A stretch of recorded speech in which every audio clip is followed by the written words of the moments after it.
Classificação indicativa. Livre para todos os públicos.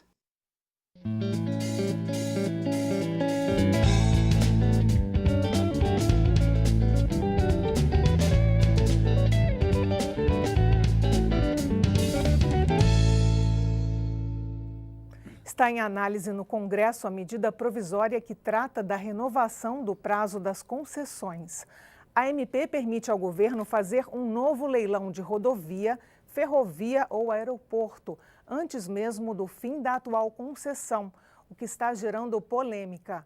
Nesta edição do Palavra Aberta, vamos saber mais detalhes sobre a medida provisória com o deputado Hugo Leal, do PSB do Rio de Janeiro, que é coordenador da comissão externa que acompanha os investimentos, obrigações e direitos da concessionária da BR-040 envolvida no debate sobre a prorrogação dos contratos.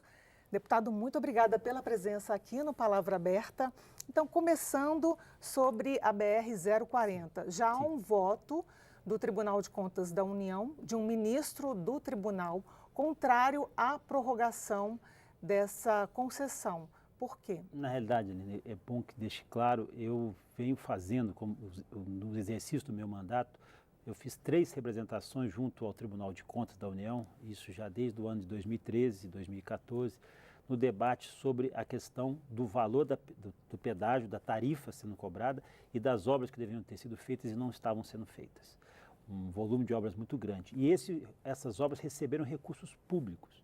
Então, é bom diferenciar a questão da BR-040, que vai de Rio a Juiz de Fora, das outras concessões que estão também nesse processo de prorrogação.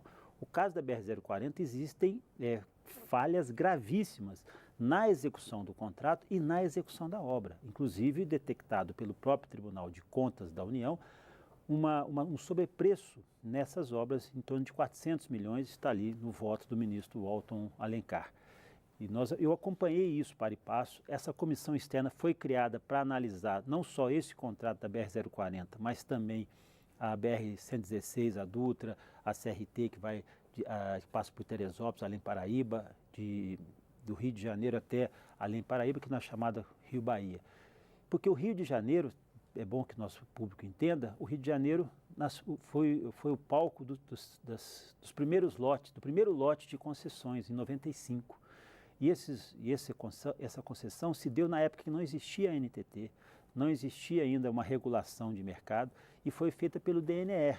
Então, essa discussão, uma questão é a discussão conceitual sobre a prorrogação dos contratos e outra é a BR-040, que além da questão da prorrogação, existe essa circunstância de irregularidades, inclusive com aporte de recursos públicos, recursos do orçamento, para a realização dessa obra. Foi um debate intenso e o ministro Walton trouxe no seu voto, um brilhante voto. Eu acompanhei a sessão desde o início, acompanhei a lavra do parecer do Ministério Público, do corpo técnico do tribunal, chegar à conclusão, ou seja, é nocivo, é prejudicial da forma que está sendo feita a exploração da rodovia e, obviamente, a obra, além de estar parada, porque não há mais aporte de recursos, tem causado muitos prejuízos a quem, obviamente, se desloca naquela região. Então, a questão da BR-040, no meu modo de ver, é a extinção do contrato, mesmo que falte ainda 4 ou 5 anos, a extinção imediata do contrato e uma nova licitação, uma relicitação.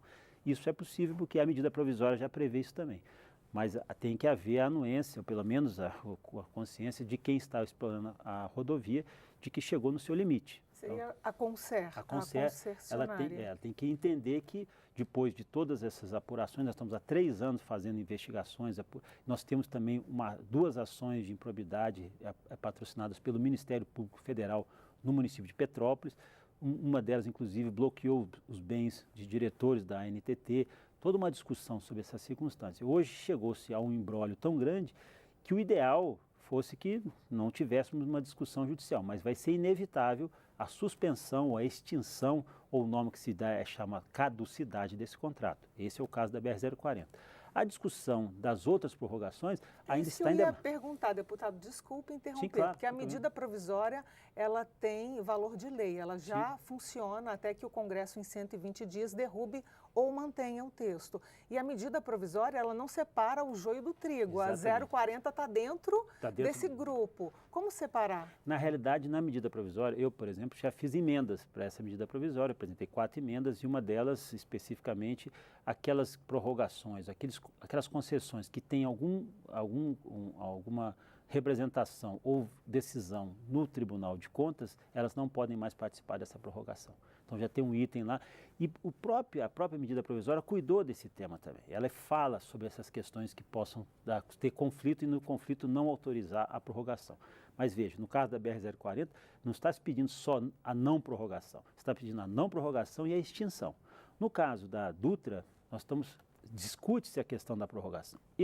Particularmente, eu tenho uma visão, aí a questão do meu ponto de vista, que a prorrogação é nociva, é prejudicial, apesar de vários defensores. Primeiro, não existe previsão naquele contrato de 95 de poder fazer prorrogação. Se não tem previsão contratual, não poderia fazer.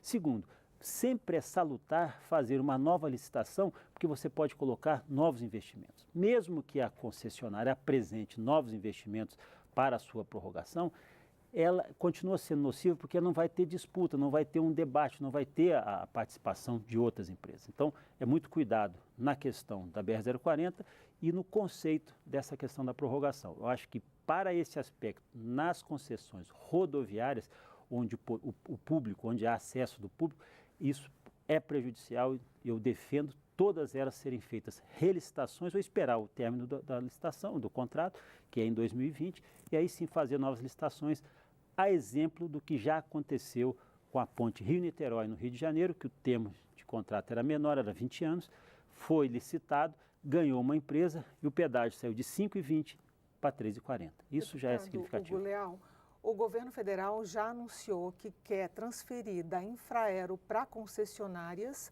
a administração de Florianópolis, Salvador, Fortaleza, Porto Alegre, todos esses aeroportos. Existe alguma regra de transição, algum tipo de indenização, porque esses trabalhadores naturalmente serão demitidos? Na realidade, a Infraero, a perspectiva dela é sempre outra, uma outra linha. É óbvio, a Infraero é uma empresa pública, ela vai ter que administrar o que fazer com servidores, ou um programa de demissão voluntária, ou aproveitamento em outros quadros da administração pública. Acho que isso é lógico.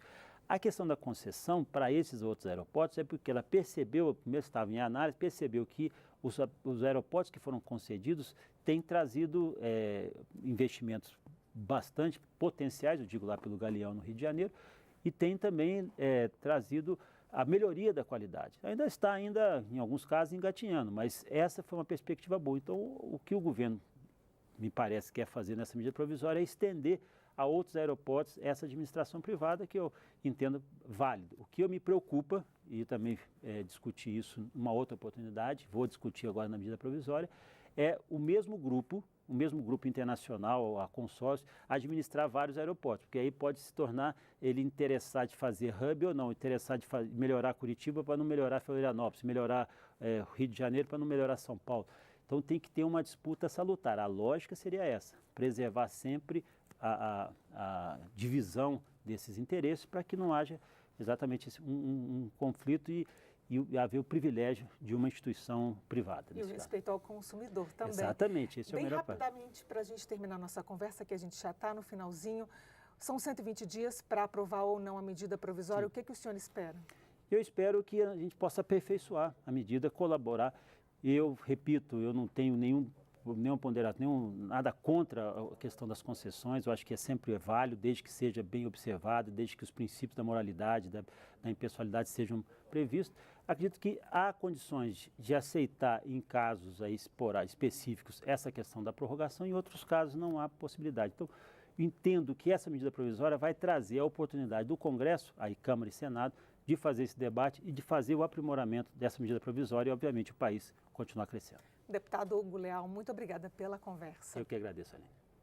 Eu conversei sobre a renovação do prazo das concessões com com o deputado Hugo Leal, do PSB do Rio de Janeiro. Você acompanha esta e outras edições do Palavra Aberta no site câmara.leg.br/Palavra Aberta. Eu sou Aline Machado e agradeço a sua audiência. Até a próxima.